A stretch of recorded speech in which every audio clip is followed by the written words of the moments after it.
Monsieur le président, madame la ministre, madame la présidente, monsieur le rapporteur, chers collègues, la proposition de loi que nous examinons aujourd'hui a pour ambition d'endiguer le phénomène de désertification médicale et de difficulté d'accès aux soins à travers des mesures radicales et coercitives.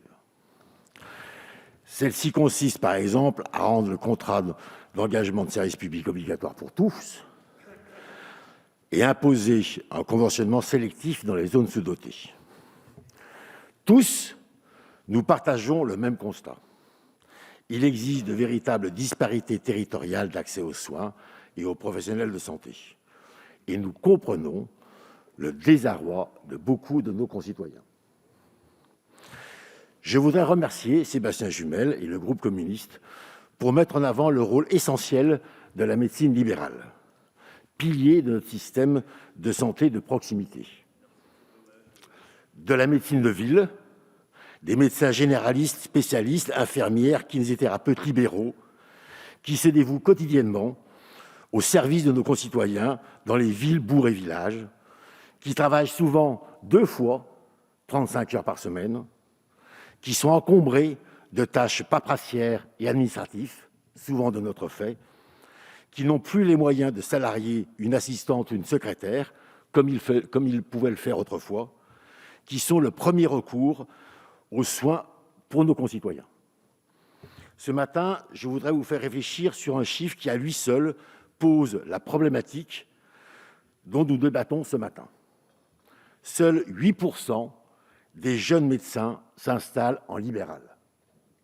Seuls 8% des jeunes médecins s'installent en libéral.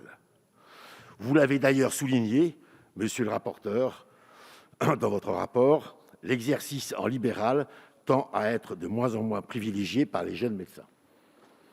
Monsieur le rapporteur, les obliger à s'installer où ils ne le souhaitent pas risque de réduire drastiquement ce taux déjà très faible et les orientera vers des emplois salariés qui, pour le coup, ne manquent pas.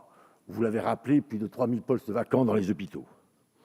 Les exemples étrangers confirment le contournement de telles mesures, comme en Allemagne ou au Canada, où les médecins se sont installés aux zones limitrophes des zones désertiques. De plus, le véritable risque est de conduire à un déconventionnement massif et accroîtra donc les inégalités financières d'accès aux soins. En outre, l'article 3 impose une coercition, non seulement dans les zones sous-dotées, alors que c'est le cœur de la problématique, mais aussi dans les zones correctement pourvues. Dans l'offre de soins d'un territoire, il existe 2 systèmes, une médecine administrée, hospitalière, et une médecine de ville, libérale.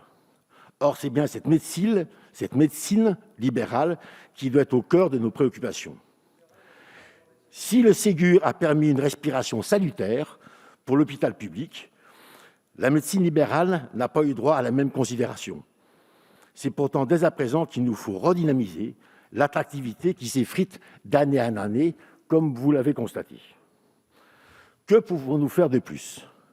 Je le rappelle, tout d'abord, il nous faut reconsidérer largement la médecine libérale. Elle l'est déjà par nos collègues communistes qui la placent au cœur de ce texte. Gageons que cela est un bon signal. Que pouvons-nous faire ? Les réponses sont variées, diverses, adaptées. Nous devons accompagner pleinement la future installation des étudiants, des futurs médecins, et s'adapter à leurs souhaits personnels, familiaux, et leur faire découvrir ces territoires sous-dotés. Ce n'est pas une vue de l'esprit, car des exemples concrets fonctionnent. Comme je vous l'ai rappelé, d'ici l'an prochain, 15 jeunes médecins généralistes formés à Lyon vont s'installer en Ardèche après qu'ils aient découvert ce département à travers de gardes qu'ils pratiquaient effectivement auprès des casernes de pompiers. Donc ça peut fonctionner. En outre, il nous faut favoriser ce que nous avons fait depuis 3 ans, les protocoles de coopération, la pratique de groupe, l'exercice coordonné pluridisciplinaire sous forme de centres de santé, de maisons de santé, d'équipes de soins primaires ou de CPTS, la création d'assistants médicaux, qui est un succès et que nous devons amplifier. Ces dynamiques se posent en mettant à disposition de ces professionnels des outils numériques simples, c'est la télémédecine, c'est le télésuivi. Je vous rappelle que le temps médical des médecins est le même qu'il y a 40 ans. Il nous faut réinventer pour les 10 prochaines années, avant que la fin du numerus clausus produise ses effets. Je vous rappelle que tout ça, c'est la conséquence des gouvernements de droite et de gauche qui, depuis 30 ans, avaient une gestion comptable de la sécurité sociale. Il nous faut aussi faire monter en compétence toutes les professions paramédicales à travers ce qu'on appelle la théorie de l'escalier. En tout état de cause, si notre groupe reconnaît le travail fourni par le rapporteur sur la question, nous ne soutiendrons pas cette proposition de loi. Je vous remercie.